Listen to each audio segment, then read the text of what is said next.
Terima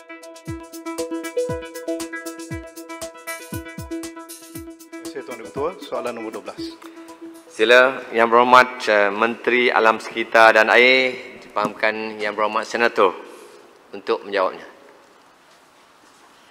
Bismillahirrahmanirrahim. Assalamualaikum warahmatullahi taala wabarakatuh dan salam sejahtera. Terima kasih Yang Tuan Dewan. Terima kasih Yang Berhormat Simpan Renggam. Isu utama yang berkaitan dengan penutupan loji rawatan air LRA Simpan Renggam adalah berpunca daripada kandungan amonia yang tinggi, di mana LRA tidak boleh merawat dan menjamin kualiti air kepada orang awam.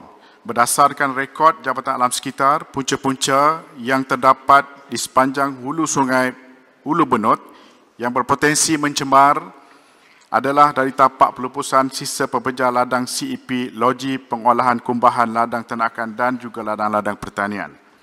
Sehingga kini, untuk makluman Yang Berhormat Simpan Renggam, JAS telah mengambil tindakan penguatkuasaan dengan mengenakan 4 kompaun, 2 notis arahan dan juga membuka 1 kertas siasatan bagi tujuan tindakan mahkamah terhadap pengendali tapak pelupusan sisa pepejal ladang CEP yang telah menjadi punca kepada kenaikan paras amonia yang mana mengganggu operasi LRA Simpang Renggam, dan tapak pelupusan sampah yang sebelum ini merupakan punca utama bagi kes pencemaran amonia di kawasan Simpang Renggam ini dan sedang dalam proses penutupan dengan selamat. Dan penambahbaikan sistem rawatan air larut resap juga telah dibuat dari masa ke semasa bagi mematuhi kehendak di bawah Akta Kualiti Alam Sekeliling 1974 dan peraturan-peraturan di bawahnya. Sekian, terima kasih. Sila soalan pertama. Simpang Renggam. Terima kasih Tuan Ketua. Terima kasih Yang Berhormat Kepala Menteri.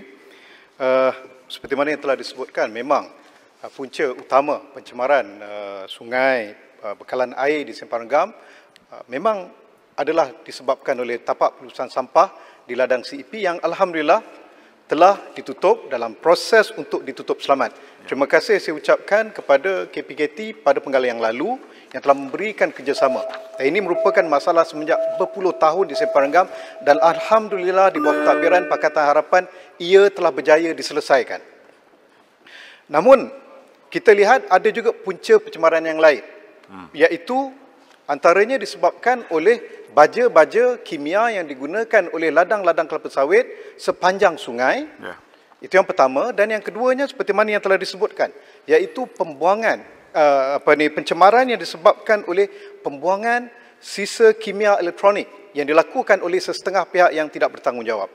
Soalan saya, Tuan Yang Dipertua, kita ingin meminta komitmen daripada Kementerian Alam Sekitar melalui JAS untuk bekerjasama dengan masyarakat dan juga pihak Parlimen Simpang Renggam untuk kita bersama-sama menyiasat pihak yang tidak bertanggungjawab ini, yang mana bagi pihak masyarakat mereka ketahui siapa mereka, siapa orang-orang ini. Tetapi malangnya setakat ini kita lihat keadaannya terus berlaku dan bukan hanya sungai tercemar, malah juga udara tercemar. Dan ini boleh kita lihat apa yang berlaku di kalangan di kawasan Macap dan masyarakat sering melakukan aduan. Jadi kita minta kerjasama dari pihak kementerian melalui JAS bekerjasama dengan pihak masyarakat dan pihak Parlimen Simpang Renggam, kita bersama-sama menyiasat kepala onar ini dan kita mengambil tindakan yang perlu. Terima kasih. Sila Timbalan Menteri. Terima kasih Berhormat Simpang Renggam, dan ini saya fikir jawapan yang memang saya ataupun Kementerian KASA ini nanti-nantikan.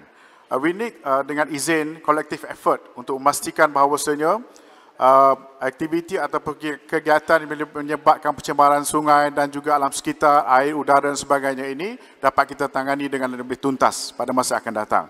Dan untuk makluman Yang Berhormat juga, dalam masa yang sama selain daripada collective effort daripada kita dengan masyarakat dan sebagainya ini, saya dapati bahawasanya sebagai langkah awal pihak syarikat Air Johor juga, dan kita mengambil inisiatif melalui syarikat Air Johor yang mengendalikan LRA ini juga telah memantau sepenuhnya kualiti air yang hendak dirawat untuk dan akan memaklumkan kes kecemaran bagi bacaan amonia yang tinggi di Sungai Hulu Benut sebagai contoh dari masa ke semasa kepada semua agensi yang berkaitan. Dan ini adalah satu usaha yang pada saya operasi yang bersepadu yang digerakkan dengan bersama dengan JAS, SAJ, Badan Kawal Selia Air Johor, BA, KAJ, Suruhanjaya Perkhidmatan Air Negara SPAN dan seumpamanya. Selain daripada itu yang berhormat, kita juga tidak meninggalkan kerjasama dengan kementerian-kementerian yang terlibat. Betul yang berhormat cakap sebentar tadi, bahawasanya kementerian-kementerian yang bekerjasama dengan kita ini bukan hanya kasar, juga terlibat dengan Kementerian Perumahan dan Kerajaan Tempatan sebagai contohnya, dan juga Kementerian Pertanian, Industri, Makanan dan sebagainya. Jadi ini penting. Kalau nak memastikan kejayaan, ianya memerlukan satu usaha yang holistik daripada seluruh pihak dan semua pihak. Terima kasih, Abi. Terima kasih, Timbalan Menteri. Saya jemput sekiranya ada soalan tambahan kedua. Sekiranya tidak, saya jemput Yang Berhormat Beaufort untuk soalan tambahan, soalan